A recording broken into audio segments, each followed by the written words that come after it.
கும்மிடிப்பூண்டி அருகே தனியார் தொழிற்சாலையில் தண்ணீர் தொட்டியை சுத்தம் செய்தபோது விஷவாயு தாக்கி வடமாநில தொழிலாளி உயிரிழந்த சம்பவம் அதிர்ச்சியை ஏற்படுத்தியுள்ளது.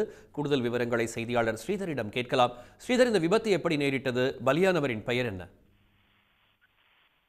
திருவள்ளூர் மாவட்டம் கும்மிடிப்பூண்டி அடுத்த தேர்வாய்கண்டிகை பகுதியில் அமைந்துள்ள சிப்காட் தொழிற்பேட்டையில் தனியாருக்கு சொந்தமான எத்தனால் தயாரிக்கும் தொழிற்சாலை இயங்கி வருகிறது. இந்த தொழிற்சாலையில் உள்ள தண்ணீர் தொட்டியை 5 தொழிலாளர்கள் சுத்தம் செய்யும் பணியில் ஈடுபட்டிருந்தனர். அப்போது எதிர்பாராத விதமாக விஷவாயு தாக்கி 5 பேருக்கும் மூச்சு திணறல் ஏற்பட்டு பாதிப்பிற்கு உள்ளானார்கள். உடனடியாக தொழிற்சாலை நிர்வாகத்தினர் மூச்சு திணறல் ஏற்பட்ட 5 தொழிலாளர்கள் மீட்டு மஞ்சங்கரணையில் உள்ள தனியார் மருத்துவமனையில் சிகிச்சைக்காக சேர்த்தனர்.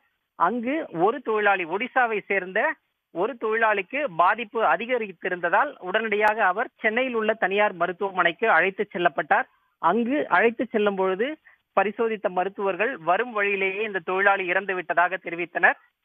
மேற்கொண்டு 4 தொழிலாளர்களும் மஞ்சங்கரணையில் உள்ள தனியார் மருத்துவமனையில் சிகிச்சை பெற்று வருகின்றனர். மூச்சு திணறல் தொடர்பாக பாதிரிவேடு காவல்துறையினர் குறிப்பிட்ட தொழிற்சாலையில் விசாரணை நடத்தி வருகிறார்கள். தண்ணீர் தொட்டி என்பது நீண்ட நாட்களாக திறக்கப்படாமல் இருந்ததால் விஷவாயு தேங்கி இருக்கலாம் என்றும் அது தொடர்பாக பாதிரிவேடு காவல்துறையினர் தீவிர விசாரணை நடத்தி வருகின்றனர்.